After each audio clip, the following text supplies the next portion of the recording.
वर्मा और मैं आज आपको क्वेश्चन आंसर करवाऊंगी class 9th Bihar board Bharati Bhavan के बुक से पॉलिटिकल साइंस का जो पहला चैप्टर है उसके क्वेश्चन आंसर को आज हम कंप्लीट करेंगे। और इसके अलावा आपको 9th क्लास के किसी भी चैप्टर की वीडियो चाहिए तो वो आपको हमारे चैनल पर मिल जाएंगी। तो फर्स्ट है कि जब लोकतंत्र को सैनिक शासन द्वारा उखाड़ फेंका जाता है तब लोगों की कौन सी स्वतंत्रता छीन ली जाती है। तो आप देखोगे जब ऐसा होता है ना तो लोगों को जो मत देने का अधिकार है वो छीन लिया जाता है, जो कि आप देखोगे पाकिस्तान में हुआ था। ठीक है। सेकंड क्वेश्चन है कि नेपाल की लोकतंत्र की बहाली के लिए संघर्ष की एक विशेषता बताएं।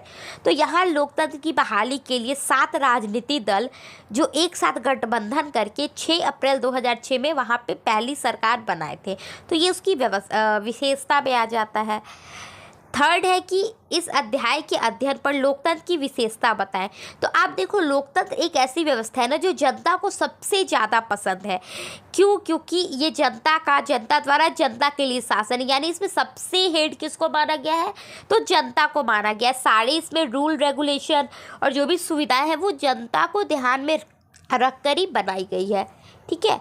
फोर्थ क्वेश्चन है कि म्यांमार में किन के नेतृत्व में अभी भी लोकतंत्र का संघर्ष मतलब ये जारी है संघर्ष।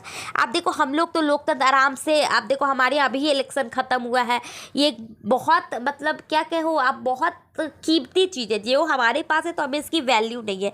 बट आप देखो अभी भी जो म्यांमार देश है जिसका पुराना नाम बर्मा है तो वो अभी भी आज़ाद नहीं हुआ है। वहाँ मतलब आज़ाद का बात नहीं कर रहे हैं, मतलब वहाँ अभी भी लोकतंत्र नहीं आया है। और अभी भी वहाँ पे कौन लोकतंत्र के लिए संघर्ष की यहाँ पे कर रहे हैं तो आंग सान सू ची, ये आदमी का नाम है, थोड़ा सा अलग है क्योंकि अपने यहाँ का नाम अच्छा होता है, विदेशी सब नाम ऐसा ही होता है। तो ये नाम है जो अभी भी वहाँ पर संघर्ष कर रही है। ठीक है, ये लेडीज़ है। फिर लघु उत्तरीय प्रश्न है, इसको हम देख लेते हैं कि 2006 में लोकतंत्र की बहाली के लिए किए गए संघर्ष का संक्षिप्त विवरण दें। तो आप देखो नेपाल में 6 अप्रैल 2006 में 7 राजनीतिक दलों के गठबंधन द्वारा जबरदस्त आंदोलन चलाया गया और इसके आंदोलन को अंततः सफलता भी मिली। क्यों? क्योंकि इसका जो मुख्य रीजन है वो है कि इस आंदोलन को जन समर्थन प्राप्त था, यानी जनता पार्टी को सपोर्ट कर रही थी। आप याद रखो जनता जिसको चाहेगी उसको ही बनाएगी। अभी भी आप हमारे इलेक्शन में देख सकते हो, आखिर जनता जिसको प्रधानमंत्री बनाना चाहती थी उसको बनाई, इतना ज़्यादा वोट उनको मिला। तो ये क्या होता है कि जनता का जिसको सपोर्ट जाएगा वो अपनी सरकार बना सकता है, जो जनता का जो सपोर्ट है वो हासिल नहीं करता है तो वो सत्ता में नहीं बैठ पाता है। तो यही बात है। सेकंड क्वेश्चन है कि चिली में लोकतंत्र के लिए संघर्ष का संक्षिप्त विवरण प्रस्तुत करें। तो इसका आंसर हो जाएगा कि चिली में 11 सितंबर 1973 को लोकतंत्र समाप्त कर सैनिक शासन स्थापित हुआ था। हाँ, ये थोड़ा सा 1973 मतलब कि 1973 वहाँ के तत्कालीन राष्ट्रपति आयंदे की हत्या कर जनरल अगस्त पिनोसे ने वागडोर हत्या ली। मतलब आप देखो ये जो वहाँ पे अच्छे राजा थे उनको हत्या कर दिया गया जनरल अगस्त के द्वारा और वो जाकर वहाँ पे प्रधानमंत्री बन गया। ठीक है। और 17 वर्ष तक चिली का राष्ट्रपति 17 वर्ष तक लगातार बना रहा। उसके बाद क्या हुआ कि उसका जो तानाशाह था उसका अंत तो होना ही था, है ना, एक टाइम तो जनता कुछ ना कुछ करेगी ही।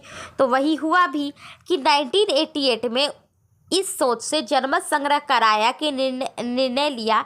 उसको ऐसा लगता था कि जनता उसके पक्ष में मतदान करेगी, लेकिन ऐसा हुआ ही नहीं और जनता ने उसको नकार दिया। मतलब उसको क्या लगता था ना, अगस्त जो था पिनोसे, तो उसको लगता था कि मतलब 17 वर्ष तक हम शासन कर लिए तो जनता तो भूल गया होगा कि हम हत्या किए पहले राष्ट्रपति का।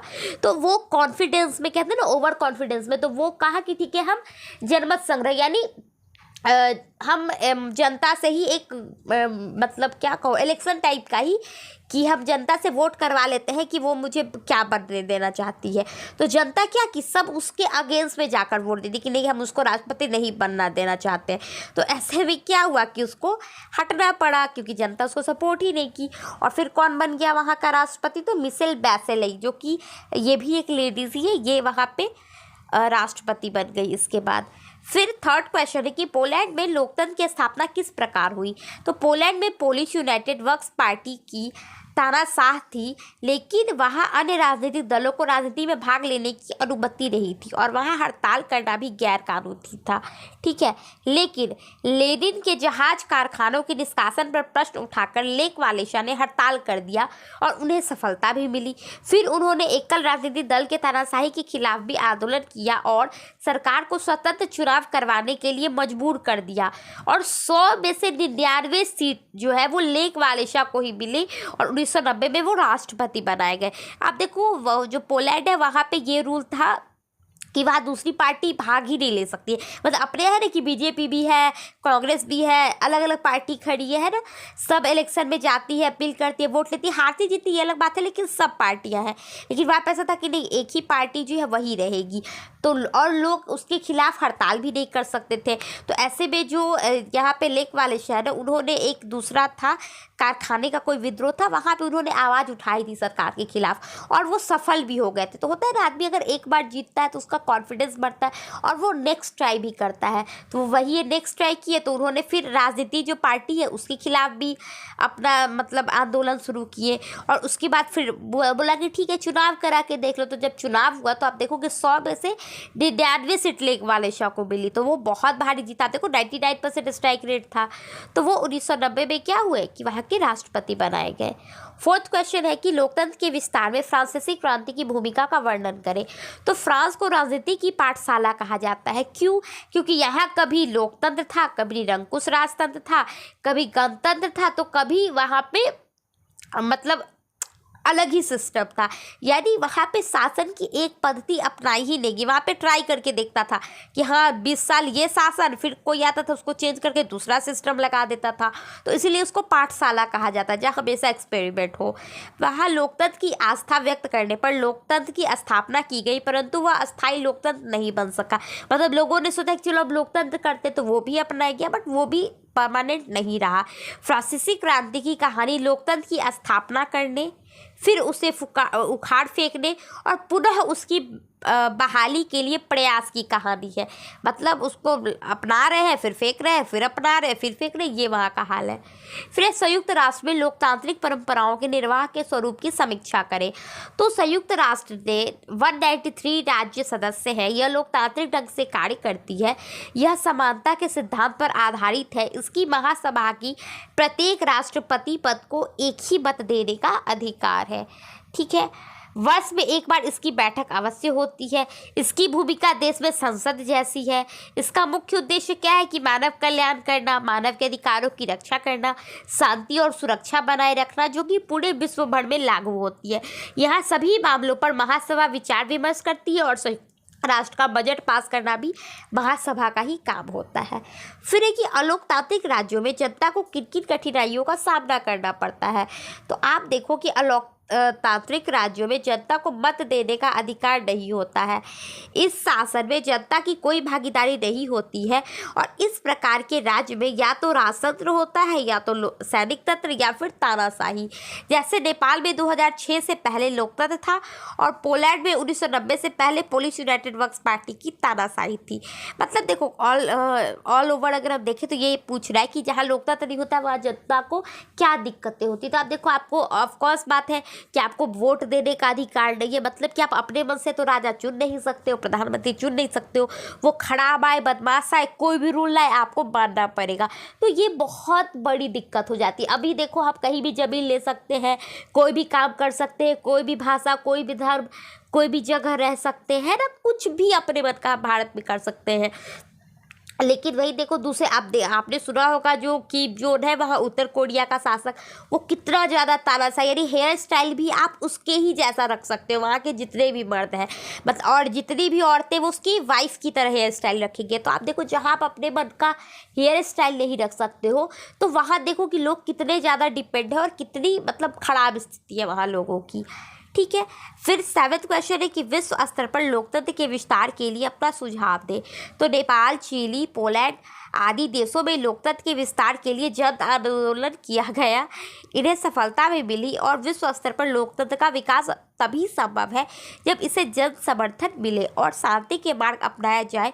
यह पल भी लोगों के संघर्ष के लिए मजबूत होगी और आगे बढ़ेगी। ये नहीं होगा, ये तब भी होगा, ठीक है, तब ही।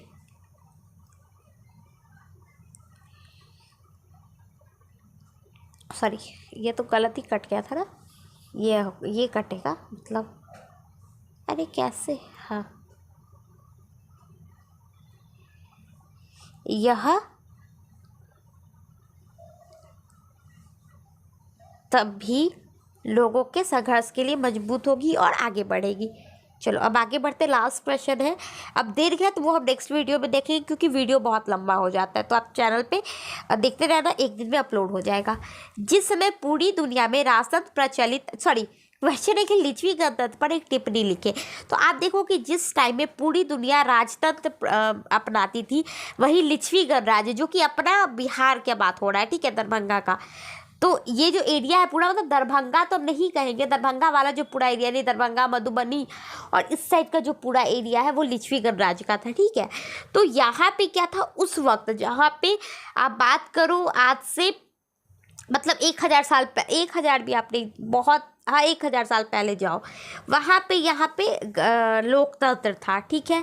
यहाँ समझ सकती जनता के निहित थी, प्रजा की भलाई ही राजा विशाल का उद्देश्य था। राजा कौन थे? तो विशाल थे।